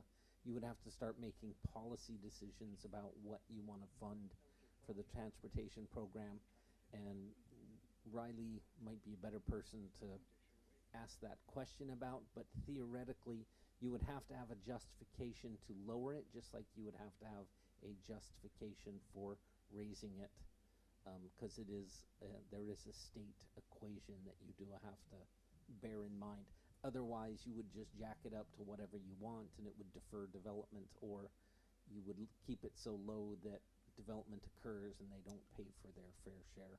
Yeah, that's what I was getting at the beginning. So this calculation was based on projects, and was based.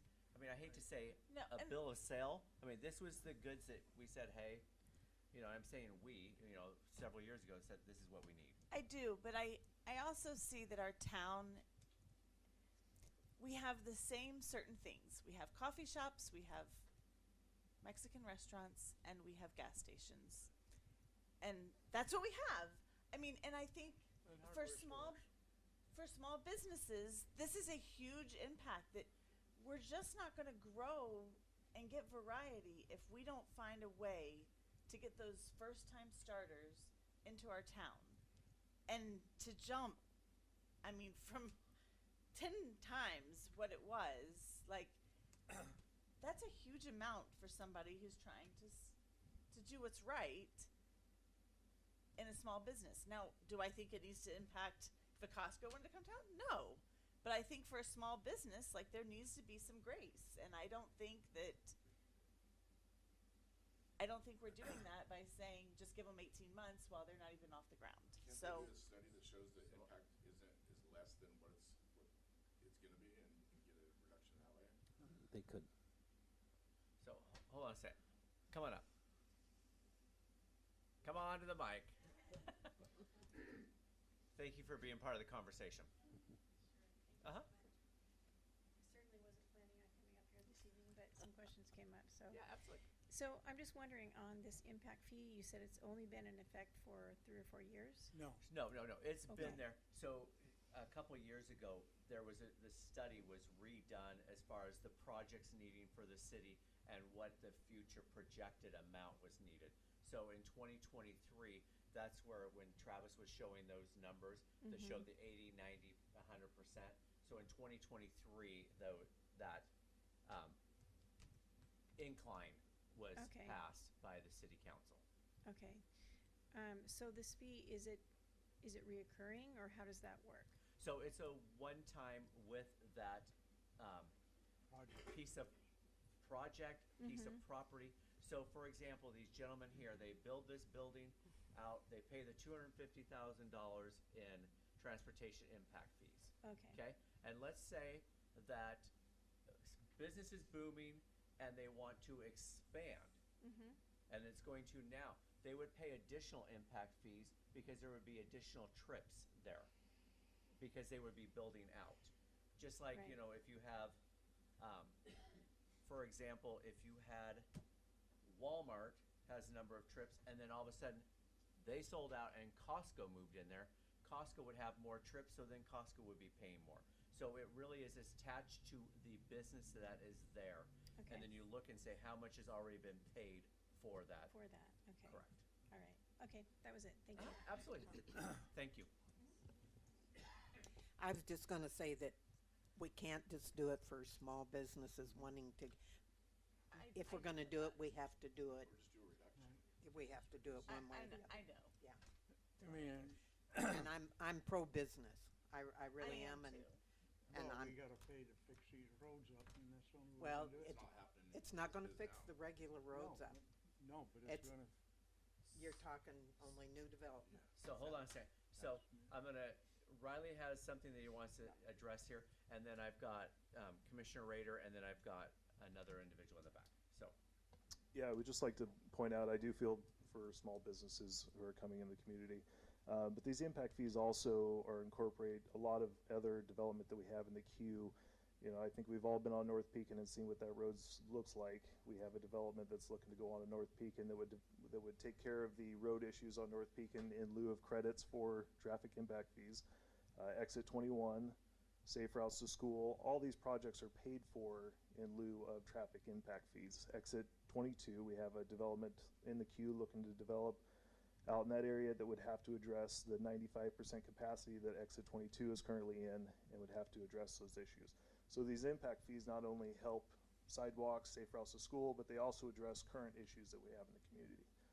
So. Commissioner. I'm just thinking as this conversation is going on, and what if we just don't call it an impact fee? If the impact fee itself is regulated by statute on what it can and can't be used for, call it something else and make it to where it is attached to someone's sales. Because opening a business in the state of Washington right now is very, very difficult. This is one of the worst states to open a small business in. And as small communities, whatever we can do to invite businesses, I think we really need to be looking at doing whatever we can to mitigate not only the unfunded mandates that the state's shoving down our throats, that small business owners, I mean, they're like this gentleman right here. He just said he refinanced his house to do this. I talked to a lady who's opening a business in Kelso. She liquidated her retirement to do this, and it's just one fee after another after another. And after 6 months, she said, "I'm moving to Texas. I can't do this." So I think it's incumbent upon us to find ways to mitigate these fees and get creative. And if we don't have to call it an impact fee, call it whatever you want, and attach it to sales revenue to these new businesses, and then and it's directly related to the number of trips that are going there if it's related to the number of sales that they have. It's a direct correlation, to the business, and it's something that they can pay as they're going along and as they're growing. So I was just all these thoughts are flooding into my mind as you guys were having this conversation, which is great. This is awesome. so you say, Speak into the mic. so you're saying that we should change the name, but they're still gonna pay the same price? Well, I'm just saying if it's In a way. fee and it's limited to what impact fees can be used for, then Right. recategorize it. Just so you could improve roads that aren't brand new and go towards other things you can't. Well, it's not just, like you said, it's not just the roads. You can't use impact fees for existing roads. You It's can, only for new construction. So, hold on a second. I had an audience, and I'm coming back to Carol, and then I'm going over here to Jason. So, Commissioner Rader just, he definitely stole my thunder, because my question was the same. If we can't, then just go sit down. okay, all right. But that's what I was wondering, if they can't, like this gentleman's already gonna be moving to an area where a road is already established. And if it can't be used on roads that are already established, can we make it into something else so that we can upgrade the road that he's already gonna be using and upgrade the roads that are already having higher demand, is what I was asking as well. Yeah. So if I'm hearing you here, so again, the way to charge them. So we're not going to call it an impact fee. We're going to charge them a fee some other way that other businesses are not going. Do you see what I'm saying? I see what you're saying. So doesn't seem fair. Right. I'm not into this business, because now I'm going to open another Pandora's box. There's been ideas float out there to revitalize downtown Woodland and saying, hey, what if you didn't charge the city sales tax to those businesses along Davidson downtown, so then it was a little bit cheaper for residents to go down there. Well, that sounds like a great idea, but that's disadvantaging our other businesses. Your other fees, yeah. You see what I'm saying? I see, and I see exactly why you're doing the impact fees. But what I don't understand is why it's only can be used for new roads only. Why can't we do something different so it can be used to upgrade the roads that are in desperate need of repairs and use that money to upgrade the roads in order to keep up with the demand? I think that's Riley, legislative. do you or Emily want to answer that one? I I mean, think is that's there legislative. statutes or something that says that? There is. Well, I'll have Emily talk about the legality of it, but Yeah. a lot of what we deal with is the new sidewalks in town, new sidewalks, bike lanes, like I said, safe routes to school. But although we can't use it necessarily as road improvements for already existing roads, we do use that in lieu as credit for existing businesses that want to come in and do infrastructure improvements to already existing roads. Like I brought up, exit 22, 95% capacity.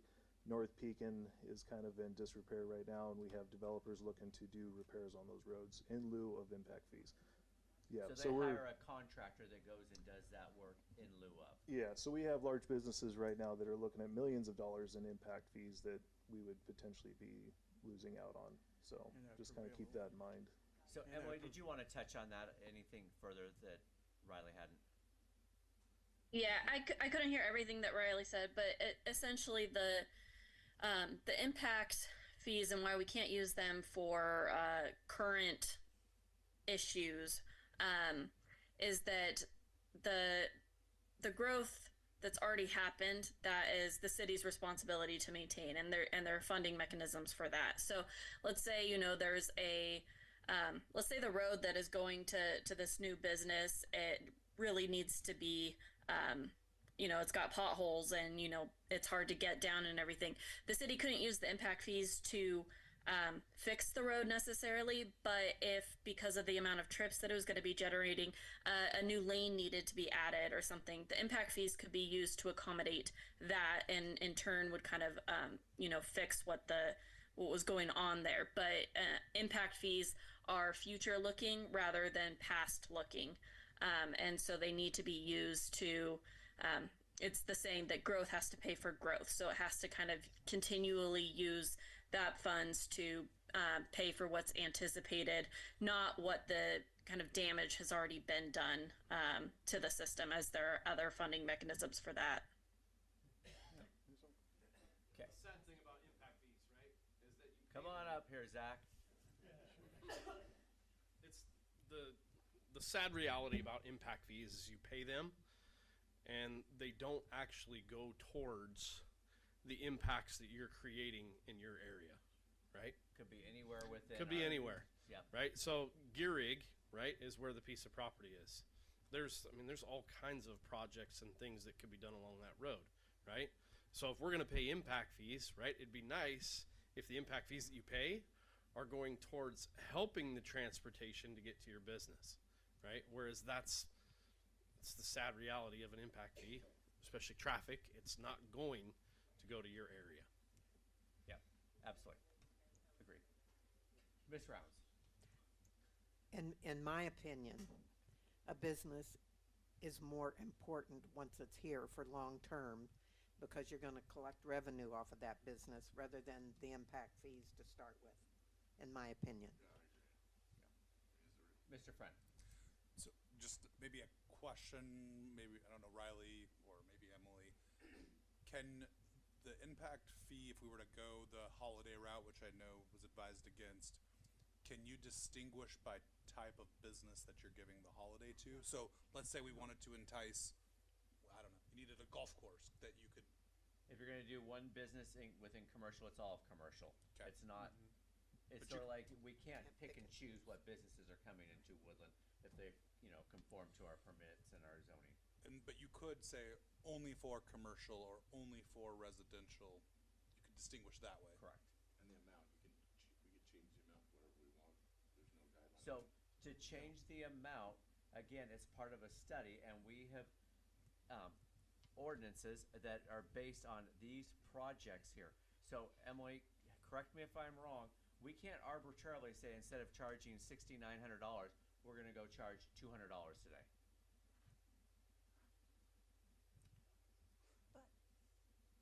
Emily, go Correct.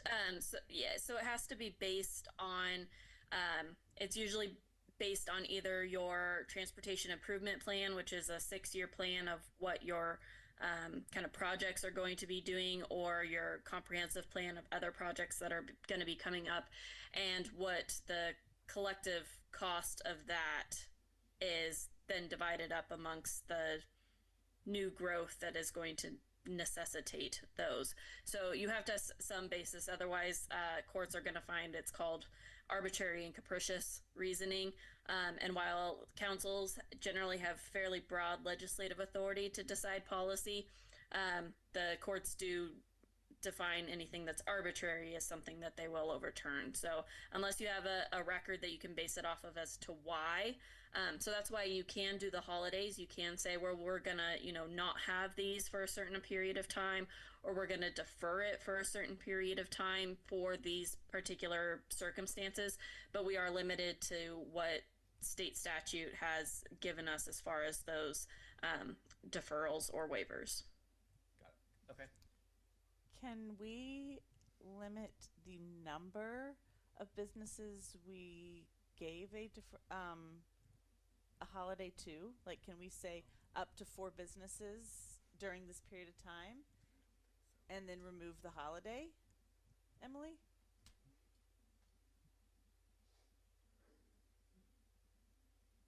Sorry, my husband's cooking, so the fire alarm keeps going off, so that's why I keep muting myself, so you don't hear that. Sure, blame it on your husband, sure. Okay. So if I heard the question correctly, it was, can we set kind of a cap for what the waiver would be, either in terms of number of businesses or amount, and then at that point the waiver would go away? Is that the question? Yes. I don't know that off the top of my head. I know there are other circumstances where you're able to do those kinds of caps, so I'd have to look into if impact fees would be permissible. What about if they were to, because I know they give reductions and waivers for like early learning facilities. What if they had a space in the building that was an early learning facility that they rented part of the building to? Would they be able to get a reduction if that was something that it was, could that work? If it met the requirements for those kinds of waivers or deferrals, as far as how much space is allocated to it and those kinds of things, I'd have to look more closely at your code and obviously what the application would be, but that's not, I guess, out of the realm of possibilities. I would like to point out that there are some things that we're discussing here that may just be overly complicated. So for example, like a daycare facility, when an engineer looks at a daycare facility, all of those trips are in the morning or early afternoon when the kids get out of school. So there are 0 trips during the evening rush hour. So they would pay, so they would pay no fees. But literally the engineers are obsessive when they do these calculations. They also look at the entire year and average it out. So the schools have no trips in the summer, but in the school year, they have a lot of trips, but their school buses, they calculate all of that into it. So statistically, these models are very accurate when you actually get down to counting the trips that are calculated. I think Bobby has something to say. Do you have a background check where you can watch my children now? Yes, sir, I got it. Okay. Thank you, Mayor. I definitely do not want to watch any children. I'm sorry. Had the kids, raised them, all that good stuff. My question is, I am wondering how many new commercial businesses is the town of Woodland growing currently, as compared to industrial or residential? I mean, because we're talking about we're talking about apples and oranges here. So yeah, so we are actually experiencing quite a bit of growth right now. Like right off the top of my head, I'm thinking about there's a lumber yard under construction. They're talking about a pilot service station, Wendy's, Del Taco, We just recently completed the DeVita clinic, and I think they just paid their fees. And so we are actually in a period of growth right now. Okay. Thank you. Yeah. I just, like I said, I was just wanted to know. So thank you. And that's not including the industrial buildings that are coming in. Come on up, Commissioner.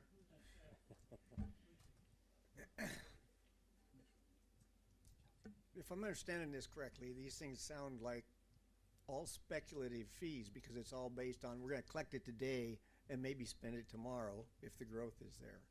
You're not spending it to help anybody in town now on roads or maintaining them because you already have that responsibility. So let's say, for the sake of argument, two identical sized restaurants move in on Main Street. One's selling ice cream and the other one's selling tacos. And you charge them these fees, and one of them goes out of business in 6 months. You're not basing it on whether it's a successful business. You're not basing it on sales. You're not basing it on customers. Because, I'll say, Commissioner, agreed, because that would be, judgment would be taken into that, because you would say, well, is this going to be a viable business or not? So. No, I'm saying that you're not basing it on success or failure. If you were basing it on their annual receipts, their sales, or an additional tax that you collected because their sales and it was a very successful business, your profits, your income, their profits go up, your income comes in, and maybe they employ more people and you have more income because you have more employees in town working at that business. But for somebody who has a business that fails in 6 months and they've paid all these fees up front, the next business that buys that building. If they buy that building. Well, I would hope we don't have a vacant, but we got plenty of vacant buildings. Nobody wants a vacant one if they can help it, right? Yeah. Okay. So the speculation goes down the road, and you bring these monies in, speculating that the growth is going to be there, that you need them in the future. This kind of, I hate to even have to say this, but it sounds like TIF is an accurate acronym for Woodland right at the minute. So, again, I'm not, the boundaries that are set here, the guardrails that are here, you know me very well, Commissioner. That's the other thing. I asked you if this was a city thing, and I heard him reference state RCWs. No, this is a You city. said the city is the one who has implemented these. you adopted something that the state came up with. Is that what this is? It's a tool that the state has given us, and we get to set the level based upon our need. Yeah. Okay, so. So and other cities use this as well. So I don't want people thinking that Woodland. There are numerous cities around here that collect, impact fees. And there's numerous that don't. Would that be a fair statement? Correct. Absolutely. Yes. I'm just trying to say, I don't want the prior, councils and things. I just want to state the facts that are here today, Commissioner, is what I'm trying to do. I'm not trying to beat you up. I'm just trying to get educated and balance the scales between my ears. Got it. Yeah. Okay. Can I ask? Good luck. If council wanted to get rid of all transportation impact fees, get rid of all, or you want to keep, park impact fees and keep sewer impact fees and get rid of transfer, council has that authority. That again is the role of city council, is to provide the city the guardrails of how we're going to operate. I'm here to this is the guardrails, this is what I've got. I'm sorry, and Bobby's back there nodding his head because I've met with him, I've texted with him. Hey, this is what I've got. I'm here to manage the city with what has been the boundaries. Are they worth it, the amount of the fee? So hold on a second, I got Melissa over here and then I'll come over to you again. So as far as direction, because I think we've talked a lot. Yeah. I would like to see if Emily knows if there's a way to do a hold on impact fees with a cap as to how many businesses we can have use that. And if that's possible, I would like to know that before giving a full out suggestion. Okay. Did you hear that one, Emily? Yeah, certainly can do that. And I also wanted to interject, and Travis and I have talked about this briefly before, but your code does not have a lot regarding development agreements.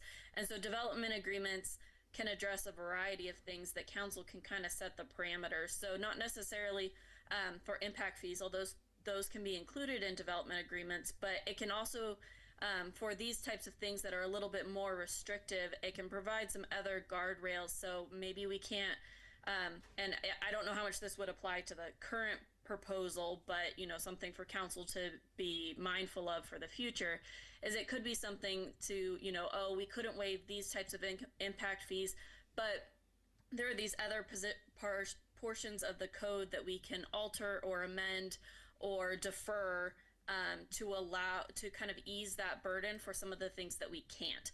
But you do need to have a code set up that kind of sets those parameters and guardrails. So we've talked briefly with Travis about it as something that we want to kind of bring to council in the future, but that is certainly something that we can kind of explore more so that you have some more of that flexibility, because those development agreements always come back to council for approval. So that you can see what variations away from code are being agreed to that the developer is entering into a contract on. So just throwing that out there also, but I will certainly look into the cap situation. Okay. Gabe. I'm just thinking with the amount of money that we're losing for people not bringing businesses here is probably greater than what the impact fees would be. So it just seems crazy that we don't get any new businesses, and I see why now. Isn't funny. You can't afford $250,000 to open a business, and I think there needs to be something to make it a little more easier for businesses to open here. Well, I was just saying, 25 years ago, we put the impact fees on, and I was totally against them, figuring, oh, we're just going to charge these people money to bring a business in here. And I watched the roads deteriorate. Our equipment got behind getting fixed. If we keep dropping these, we just raised them, 3 years ago? 2023 is when these rates that are here. Right. So 2023 is year one. Year two, which is the 90%, is the current rate that's being impacted. No. And so then we will go to year three. And our roads got better. Our stuff got better. We were able to get a police department, replace that building, and stuff like that. So I can't see dropping them for one time. It's kind of a hard thing to, because you got to do it for everybody. Otherwise, somebody else is going to come back to the city and say, how come he did it and I can't do it now? We opened it up for 2 years ago. And finally shut it down. We had no takers, right? Very few. Very few. About 5,800 under the old rate of $828. Okay, so that's my feeling on them. Yeah, so that's less than 8 trips. Yeah, right. $800 a trip is what it was, and we avoided $5,800, so we avoided 8 trips roughly.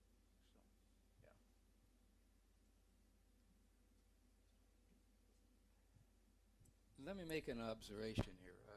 Looking at the state of affairs of the city in general, right now, today, one of two things has happened in the past. Either we didn't charge enough impact fees along the last 20 or 30 years, or we did and the money was misspent on things it shouldn't be. So the question is, did we really use the money that we had in the past for future? And I'm seeing a disconnect, a big time disconnect, because I'm looking at what we have now. How did we get here? How did we get in such a dilapidated state along the way? Did we not charge for ongoing maintenance? Did we not charge initial impact fees? I have to say, I can see a place for impact fees, and I'd have to agree with JJ about changing it too much too quickly. But I'd certainly entertain the idea about small businesses getting special treatment. But I can't see an outfit like Walmart coming into town and causing a ton of infrastructure usage while they're being built, even not necessarily when they go into business. It might have more of an impact during construction than it actually does when the first day they open their doors. So I'm kind of leaning if it's the right kind of business, not a real small mom and pop business. That's in an existing location, but something really new that might have a substantial impact on the city. Well, you should charge them from the day they start breaking the ground, because there is a ton of infrastructure usage, roads in particular, just to build the place. So that's my question is, how did we get here? And how do we avoid being in the same place in 10 or 20 years from now, with a new council looking at it, asking the question is, what are those idiots doing in the past that brought us to where we're at? Okay. I hope I'm getting my point across. I think Zach had a question, and one clarity, you said mom and pop. I think it's a pop and pop store here. Yes. Yeah. So I guess to go along with that, if you think about it, right, you're going to take Wendy's PM peak trips, right, and you're going to take ours, and they're virtually going to be the same. The only difference is Wendy's is a national organization and a corporation, and we're just two guys that know what they're doing. So, yeah, they just write the check, right? And you just write the check. All right. Any other comments or questions? I appreciate, gentlemen, you coming tonight. Thank you guys for hearing us. Yes, thank you very much. We really do appreciate it. Any other comments or questions before we exit workshop? All right, the time is now 9:06, and we will go back into our city council meeting. Motion to end meeting. Second. The time is now 9:06. Have a great evening, everyone.